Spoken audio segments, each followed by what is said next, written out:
Sombras de Reis Barbudos, de José J. Veiga. Capítulo 5. Cruzes horizontais. Principalmente urubus. Não sei se era ilusão, se tinha sido assim sempre, mas depois que adquirimos o hábito de descansar a vista dos muros, olhando para cima, ficou parecendo que o número de urubus sobre a cidade estava aumentando dia a dia.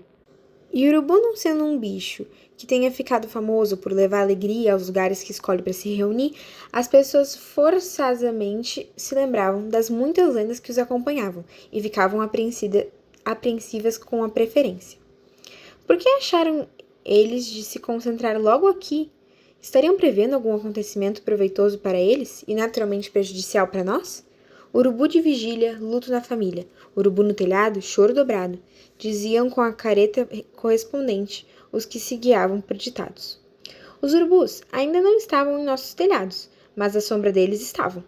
Os primeiros chegavam logo depois do sol, e pelo meio-dia o céu ficava coalhado deles.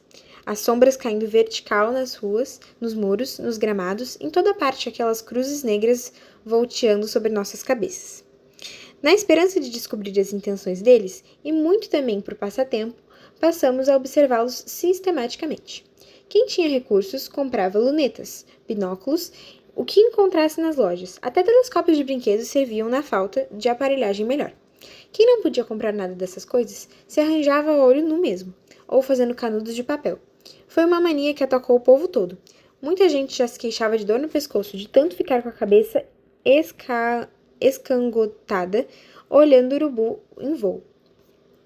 Alguns colegas meus tinham binóculo, outros luneta, e me emprestavam com boa vontade quando eu pedia. Mas não ficar dependendo deles e dependendo favores e chateando mesmo, resolvi passar a conversa em meu pai para ver se ele me comprava um desses aparelhos. Não fazia mal que fosse uma luneta das mais baratas. Ele mesmo tinha dito que agora ganhava bem e até que mandava emprestando dinheiro a juro. Depois de vários ensaios e recuos, um dia criei coragem. Ele estava em pé, diante do espelho da sala, nu da cintura para cima, o rosto ensaboado, passando a navalha no afiador. Para que você precisa de luneta? Ele perguntou sem me olhar. Para olhar urubu, eu disse já desanimado. Ele não respondeu logo. Examinou muito interessado qualquer coisa no fio da navalha, depois do afiador, passando os dedos em cima de leve. Pensei que não ia responder, e já virava as costas desapontado quando ele falou. Olhar urubu, é? Era só o que faltava. É divertido, pai. Todo mundo está olhando. Não por muito tempo, ele disse, esticando um lado do rosto para passar a navalha. Pensando que ele queria dizer que a luneta não dura muito, estraga à toa, esguiça, acaba, expliquei mais animado. Dura a vida inteira, pai, se a gente não deixar cair do alto. Não é por isso, é que dentro de alguns dias não vai ter ninguém andando por aí de lunetinha e binoclinho na mão. Já estamos de olho neles. Mal falou, virou-se para mim com a navalha no ar e preveniu, como arrependido. Isso fica entre nós. Não é para contar lá fora. A ninguém, entendeu? E agora, besta, está contente? Além de não ter conseguido a minha navalha, eu ainda ficava condenado a ver meus colegas perderem as deles sem poder fazer nada. Do jeito que meu pai falou, as lunetas e os binóculos iam ser apreendidos de surpresa e dentro de poucos dias. Será que não havia mesmo um jeito de evitar? Sabendo do que ia acontecer e ficando de boca fechada, como é que eu podia encarar meus colegas depois? Sem saber o que fazer, nem quando ia começar a apreensão dos aparelhos, cheguei a sonhar que ela já havia acontecido e que meus colegas me perseguiam entre dois muros altíssimos, um bando numa ponta e outro noutra, para me marcar com ferros em brasa, ou me cegar, ou me castrar. O castigo não ficou claro no sonho. Eu não queria me abrir com a mamãe. Ela já tinha muitos problemas com meu pai. Andava apreensiva com a falta de notícias do tio Baltazar. Sofria com a lamúria das mulheres que acabaram descobrindo o caminho entre os muros e voltaram a fazer romaria em nossa porta. Pensei que se eu não podia aliviar as preocupações de mamãe, pelo menos que não despejasse as minhas em cima dela. Naqueles dias de aperto, descobri que a pessoa, qualquer pessoa, é responsável única pelo que faz e pelo que não faz nessa vida. Não adianta querer fugir ou se fazer de desentendido. Eu precisava achar o rumo sozinho, ou, não achando, arcar com as consequências. O que me fez decidir foi o comportamento de meu pai um dia na hora do café. Nós três estávamos na mesa, eu e ele tomando café, mamãe catando feijão para o almoço e combinando comigo uma limpeza na horta para a tarde. Meu pai acabou primeiro e foi para o quarto se vestir. Eu molhei um pedaço de pão no leite e fiquei esperando que ele acabasse de pingar para pô-lo na boca, quando meu pai voltou furioso mostrando a túnica. Olhe para isso, veja se é possível. O que é que tem, Horácio? Mamãe perguntou. O que é que tem? O que é que tem? Se você não vê, então é cega. Olha aí essa porcaria. Eu passei essa túnica com todo cuidado ontem de noite e deixei pendurada para não amarrotar. Então passou com seu nariz. Olha aí, está vendo esse papo? Eu posso vestir uma túnica nessas condições? Não é papo, Horácio, é esticado do ferro. Esse pano estica com o tempo. Estica com o tempo. Isso é serviço mal feito. Tire ela que eu vou ver se conserto. É claro que vou tirar, mas por que não faz direito da primeira vez? Eu fiz, Horácio. Fez nada. Estou vendo que vou ter de arranjar uma pessoa para passar as minhas fardas, porque minha mulher ainda não aprendeu. Tire que eu passo de novo, disse mamãe com toda a paciência. Querem saber de uma coisa? Tiro não. Vou sair assim mesmo para os outros verem a boa passadeira que tenho em casa. Mas fique avisada, é a última vez que tolero um demazelo desses. Meu pai saiu pisando forte, e mamãe ficou parada olhando para os grãos espalhados na toalha, incapaz de continuar separando-os por causa das lágrimas. Era possível eu fingir que não percebia. Ela estava bem na minha frente, magoada e perplexa. Eu seria muito insensível se não percebesse. Segurei a mão dela, quis falar alguma coisa, nada me ocorreu. Mãe, foi só isso que eu disse. Não sei mais o que fazer, ela disse afinal. Não sei mesmo. Capricho tanto naquela farda. Naquele momento me decidi. Levantei-me da mesa, beijei mamãe sem dizer nada e saí para a escola. Ainda quente da decisão, fui avisando todo mundo pelo caminho, meninos e gente grande. Mas como é difícil prestar um serviço desinteressado, ninguém acreditava, pensavam que era molecagem minha. Imagine proibir luneta e binóculo, isso não é arma, não mata ninguém, nem fere ninguém. Essas eram as respostas. Quando a pessoa não se limitava a me olhar de lado, continuava procurando focalizar um urubu entre os muitos que voavam àquela hora. Outros diziam que estava bem, iam tomar cuidado e voltavam a acertar seus aparelhos para o céu. Na escola foi a mesma descrença. Alguns colegas até acharam que eu estava inventando a história para me vingar de não ter luneta e precisar olhar na dos outros. Estive a ponto de chorar para convencê-los, mas achei que era me rebaixar muito e resolvi lavar as mãos. Eu ali me arriscando a apanhar a maior surra da minha vida e eles pensando mesquinharias de mim? Aí um colega, filho do pastor protestante, que além de ter uma luneta para usar na rua, ainda se gabava de ter um telescópio em casa, falou para os outros. Ei, gente, espere aí. E se for verdade? Quando eles vieram conversar comigo, perguntar como eu tinha sabido, virei as costas e não dei resposta. Eu tinha feito a minha obrigação e estava com a consciência tranquila. Tranquila por um lado.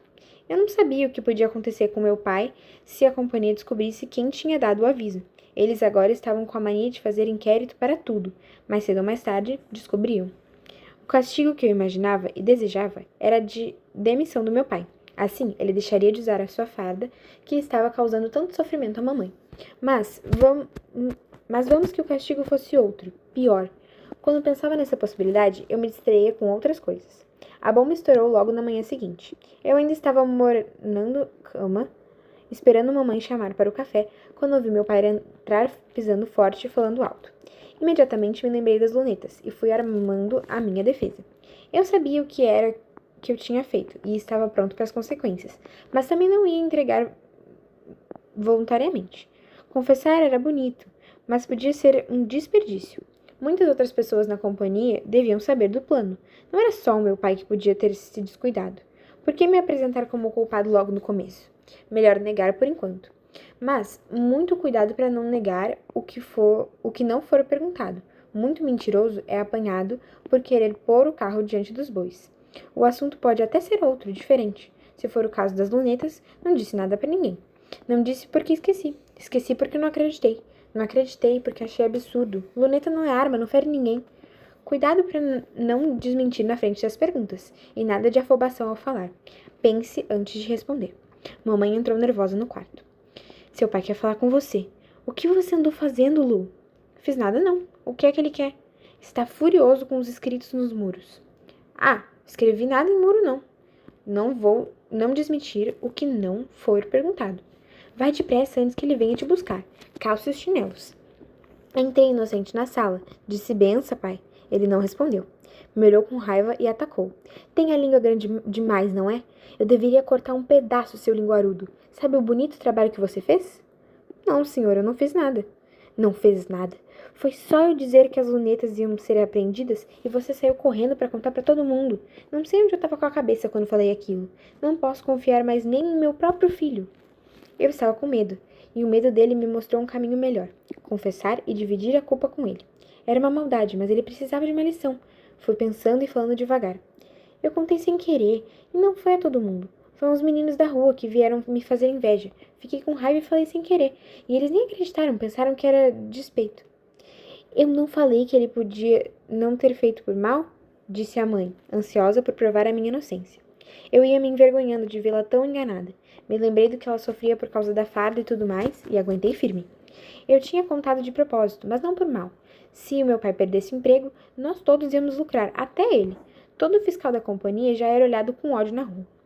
Meu pai caminhava nervoso pela sala, falando, uma hora contra mim por eu não saber guardar segredo, outra hora contra ele mesmo por ter confiado em mim, outra hora contra a mania agora vigorante de abrirem inquérito para tudo. Aos poucos ele foi mudando de tom e falando só na companhia, no novo regime criado lá dentro, nas injustiças, nas panelinhas, no filhotismo que poupava os maus elementos e apertava os bons. E quando vimos, ele estava elogiando o tio Baltazar e criticando novos chefes. Aí, a mamãe virou os olhos para cima e se benzeu depressa enquanto o papai dava as costas. De fato, ele elogiar tio Baltazar naquela altura era subir uma alma ao céu. Quando mamãe conseguiu servir o café e meu pai já parecia mais conformado com o meu comportamento, outros fiscais foram chegando para consultas, todos muito apreensivos. E meu pai, mais calmo, já na defensiva, fingia não dar muita importância ao assunto. Com certeza vão abrir inquérito, disse um fiscal, arrancando pedacinhos das unhas com os dentes e cuspindo para o lado. Com certeza, disse meu pai. Ele já tinha curtido o medo dele, agora se divertia com o medo dos outros. Será que vão passar a gente pela máquina de pegar mentiroso? Indagou o outro. Em último caso, sim, mas não creio que seja necessário, disse meu pai. Eu estava atrasado para a escola, não pude ouvir toda a conversa, mas pelo nervosismo dos outros fiscais, percebi que meu pai não tinha sido o único a deixar o gato fugir. No caminho, vi os avisos nos muros e fiquei orgulhoso, como se eu mesmo os tivesse escrito. Por uma decisão minha, ninguém ia perder suas lunetas, a menos que fosse muito descrente. Nada aconteceu de imediato. A única providência da companhia foi intimar as pessoas a limpar o trecho de muros em frente às suas casas, e isso já era esperado. A limpeza foi feita com grande algazarra. Num mutirão mais de crianças, os adultos de lado dando as ordens. Escritas com avaiade ou troá, as letras saíam fácil. Bastava uma pessoa ir jogando água, enquanto outra esfregava com a vassoura ou escovão. Num instante, 2 meninos limpavam um pedaço grande do muro. Isso é, limpariam se os outros deixassem. Éramos muitos e todos queriam ajudar. Chegávamos a disputar as vassouras e os baldes. Mal um dava umas esfregadinhas ou jogava uma cuia d'água, outro já estava querendo tomar o lugar. Limpamos os muros, mas o chão embaixo ficou uma petição de miséria. Sempre ouvi dizer, entre homens naturalmente, que é difícil entender as mulheres. Mas como as mulheres que antigamente vinham aqui conversar com a mamãe, também diziam que é difícil entender os homens. Parece que o difícil mesmo é uma pessoa entender a outra, homem ou mulher. Quando a gente pensa que entendeu, a outra pessoa já mudou, ou a gente tinha entendido errado da primeira vez. Minha mãe, por exemplo. Ela agora se preocupava porque meu pai não estava se incomodando mais com a farda. Ela caprichava no ferro, mostrava a túnica passada, ele olhava para o lado ou nem olhava e dizia que estava bom. Parecia que os avisos nos muros tinham dado em nada, mas alguma outra coisa deveria estar acontecendo. Meu pai nunca foi de falar muito do que se passava na companhia, e agora falava menos ainda. O que era compreensível depois do susto, mas ele andava muito preocupado. Em casa ficava o tempo todo fumando um cigarro depois do outro, de vez em quando jogando um punhadinho de bicarbonato na boca para aliviar a ardência da língua. O caderninho, antes tratado com tanto carinho, não era mais visto, e o trabalho de preencher fichas também parecia encerrado ou suspenso. Meu pai andava murcho, desapontado. Depois de observá-lo por algum tempo, calculei que ele tinha ou levado um pito ou sido rebaixado. Fiquei desejando que só isso bastasse para corrigi-lo, porque eu já estava meio com pena. As lunetas não foram apreendidas, e também quase não eram usadas mais. Os urubus já voavam tão baixo e pousavam tão perto que luneta ou binóculo até atrapalhava quem ainda quisesse olhá-los. Quando não assustava a gente apontar uma luneta e dar de cara com aquela coisa preta enorme, pairando quase que em cima da gente, tão perto que se podia ver a pasta de carne encaroçada que eles têm na base do bico. No fim, eles perderam a cerimônia, pousavam nos muros e ficavam nos olhando dentro das nossas casas. Desde o amanhecer ao entardecer, eles nos olhavam e ou se catavam, ou cochilavam, aqueles milhares de pontos pretos em cima dos muros. Quando eram exaltados, voavam preguiçosos, davam uma voltinha e pousavam de novo, mostrando que não tinham a intenção de arredar. Mas, a não ser pela quantidade que assustava e pela cor, que lembrava luto, os urubus não incomodavam. Havendo descuido das pessoas, eles entravam nas cozinhas para furtar comida, o que era compreensível, porque nos muros não havia o que comer. A princípio, nós os espantávamos a vassouradas, depois fomos amolecendo e facilitando a vida deles, até fingíamos esquecer ossos e pedaços de carne em lugares acessíveis para podermos observá-los e avaliar a inteligência deles. Com esse tratamento, eles foram perdendo o receio e se instalando em nossas casas. Pousavam nas janelas ou nas bandeiras das portas. Quando ganhavam confiança, pulavam para dentro e ficavam rodeando as pessoas, geralmente as mulheres. Parece que já tinham notado que elas é que mais lidam com a comida. Depois de atendidos e empanturrados, se retiravam para um canto, encolhiam-se e dormiam como galinhas. Era uma novidade ver aqueles bichos antes tão malquistos dormindo indefesos por cima dos móveis e às vezes até nas pastagens, com risco de serem pisados por pessoas distraídas. As crianças logo fizeram amizades com eles.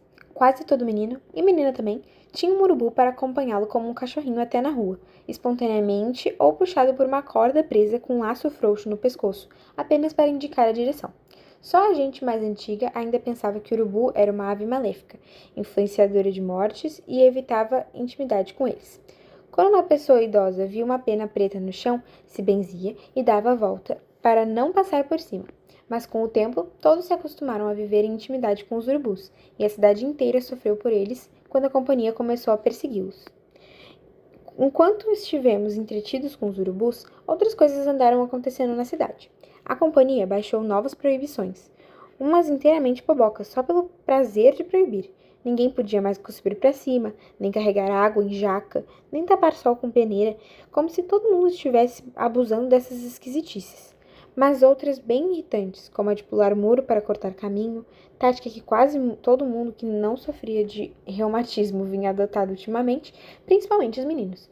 E não confiando na proibição só, nem na força dos castigos que eram rigorosos, a companhia ainda mandou fincar cacos de garrafas nos muros. Achei isso um exagero e comentei o assunto com a mamãe. Meu pai ouviu lá do quarto e veio explicar. Disse que em épocas normais bastava uma coisa ou outra, mas agora a companhia não podia admitir nenhuma brecha em suas ordens. Se alguém desobedecesse a proibição, podia-se cortar nos cacos. Se alguém conseguisse pular um muro quebrando o corte de alguns cacos ou jogando um couro por cima, era apanhado pela proibição. Nhoque! E fez o gesto de quem torce o pescoço de um frango. A companhia devia saber o que estava fazendo, porque apesar de todos os perigos, algumas pessoas tentaram pular o muro e foram agarradas antes mesmo de pôr os pés do outro lado.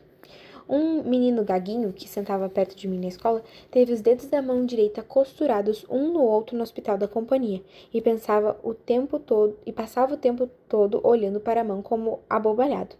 Quem pensar que isso não incomoda, experimente aguentar meia hora que seja com os dedos colados ou amarrados. Outros voltaram do hospital com um aparelho de ferro atarrachado nas pernas para impedi-las de se dobrarem. Outros voltaram com a mão metida numa espécie de sacola de couro presa no punho, com um peso de muitos quilos dentro. Ainda bem que eu acreditei na proibição. Outra proibição antipática foi a de rir em público. Não que andássemos rindo à toa, faltavam motivos para isso, mas era engraçado ver um fiscal correndo atrás de um urubu na rua. Os fiscais tinham ordem de prendê-los. O urubu, ora andando apressadinho, ora voando baixo, quebrando cangalha quando estava para ser alcançado, o fiscal dando pulo com a mão estendida e se esborrachando no chão, enquanto o urubu ficava olhando de longe, com cara de quem não entendeu a brincadeira. É claro que todo mundo ria, talvez nem tanto do fiscal. A situação é que era engraçada. Mas um fiscal, homem ligado à companhia e representante dela cá fora, não podia ser motivo de risada na rua, e a proibição não demorou. Agora, quem visse um fiscal esparramado no chão e um urubu ao lado, esperando o fiscal se levantar para continuarem a brincadeira, se não tivesse muito cuidado, podia perder para sempre a vontade de rir. Um meio que encontramos para segurar o riso foi levar sempre uma pelota de pano ou algodão no bolso. Quando víamos um fiscal perseguindo um urubu, metíamos depressa a rolha na boca. Às vezes não dava tempo, e o remédio então era tapar os olhos ou virar as costas. De repente, a companhia resolveu apertar a rosca contra os urubus. Eles não seriam mais tolerados nas ruas, e quem quisesse ter um urubu em casa ficava obrigado a registrá-lo na companhia e identificá-lo como uma chapinha de metal padronizada adquirida no ato de registro. A partir de certo dia, o urubu encontrado sem a chapinha seria sacrificado e cremado, e as despesas rateadas entre os moradores de rua.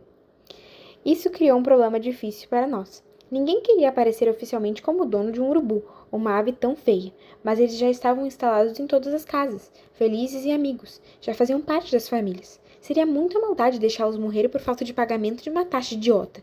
Acontece que em cada casa havia não um ou dois, mas uma porção. Cada criança tinha o seu, fora os outros muitos que eram propriedade comum, cada qual com a sua particularidade engraçada, ou sua mania, ou sua esquisitice.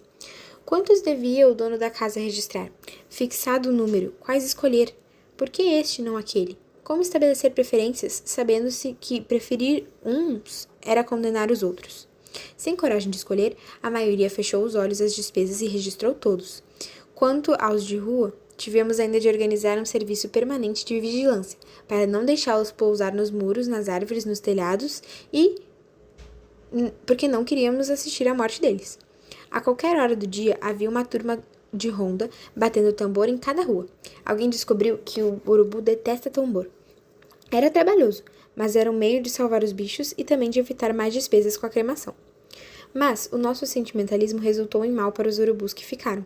Sem os outros para olhá-los de fora com inveja, eles foram perdendo a alegria. Passavam os dias encolhidos pelos cantos, a cabeça baixa, o bico quase tocando no chão. Nem ilustravam mais as penas, um desânimo que nos contagiava. Não adiantava provocá-los para brincadeiras. Eles não estavam mais interessados. Não corriam atrás de nós, nem fugiam de nós com aquele passo feioso que tanto nos divertia antigamente. Até os filhinhos já nasciam enjoados.